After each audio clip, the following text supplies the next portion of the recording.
One of the oddest things about economic life is that the prices for things keeps rising. Incomes and prices in the past were amazingly different from what they are today.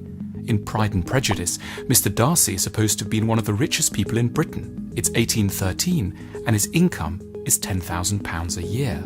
Today, that's less than half of what a primary school teacher straight out of college would earn. In Sense and Sensibility, there's an argument about whether an income of £20 a week is enough to make you well off, and the answer is yes. It's there in living memory too. A cinema ticket was 30p in 1970. Today, it's £13. So why does inflation happen? And should we worry if it does? Governments track inflation obsessively and try to keep it low. There's a vast amount of data collected all the time to ensure that governments can say with amazing precision how the inflation rate is going. Is it on track for 2.3% per annum, or might the increase of 0.38% in February be a cause for alarm? This is, in big historical terms, a relatively new concern. In the 17th century, the Spanish Empire essentially collapsed from inflation without even realizing it was occurring. So, over time, societies have become obsessed with measuring inflation and very focused on managing it. So, why is there inflation? What makes it happen? There are basically three reasons. The first is what economists call cost-push inflation. This is where the costs to businesses rise and are then passed on to customers. There can be a lot of reasons for these rises.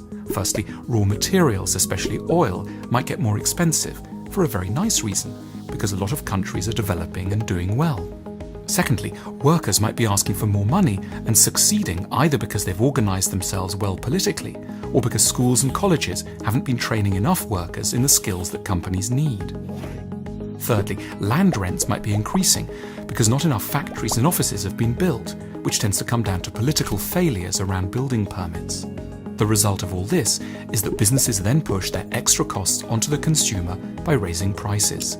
They don't want to, it's a scary move, but they have no choice. They'd go out of business otherwise. The second kind of inflation is called demand inflation. This is when there are increases in the number of people who want something whose supply can't keep up. The most common cause of demand inflation is an otherwise rather nice thing, that people are getting richer and have more money to spend. That's why government can cause inflation by lowering taxes. Everyone loves tax breaks because they raise disposable income, but in the longer term, raising demand can also cause price rises, thereby negating some of the initial boost of the tax break. Similarly, a fall in interest rates may cause short-term pleasure and long-term inflationary pressure. If interest rates on loans or mortgages fall, we might be tempted to take out a loan to buy the new car we've always wanted. But the car company, sensing solid demand, will soon enough jack up the price. If banks and governments inject more cash and credit into the economy, people have more money to spend. But if they're all chasing the same number of goods as before, it just means they can all offer more for the same. This is what happened around housing in the UK, particularly in London. There are broadly the same number of houses there were 25 years ago, but they all cost an absurd amount more. The third classic cause of inflation is governments printing money. There's a deep logic behind this idea, which can at first sound almost criminal. Governments often want to stimulate the economy to create more jobs, so they print more money. This can be done literally by increasing the number of notes in circulation, or they can do it by increasing government debt or by letting banks make bigger loans on the same security. In all these cases, the amount of money in circulation increases. But there's a big problem, because after a while it means the worth of every note starts to fall, because more notes are chasing the same number of things to buy. There's more money about, but it doesn't buy you more, it just pushes up prices. However, there is a possibility here, spotted by the economist and philosopher John Maynard Keynes. It takes time for the value of money to fall, so for a little while there can be more cash around and prices haven't yet risen. This is a window of opportunity that economies can, with a lot of luck, seize. At such Goldilocks moments, people can actually increase their consumption. Firms can afford to hire more workers and buy new machinery. And once they've done that, production will increase. There will be more stuff to buy before inflation has eaten up the gain. So there's a real expansion. A bit of inflation can grow the economy. That's a big but contested idea.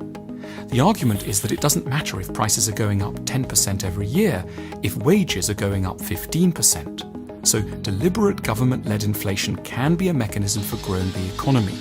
But it's a very risky move which has often backfired and been attacked by the great enemies of the Keynesian economists, people we now know as the monetarists, who believe that anything which increases inflation is always going to be an issue and must be avoided at all costs, whatever the short term. So, why is inflation such a problem? The real problem is that not everything inflates at exactly the same rate. If everything went up by 100% a year, and so did everyone's income, and it was all totally steady and predictable, it would be weird, but it wouldn't actually do any harm. The harm comes from the fact that not everything changes at the same rate.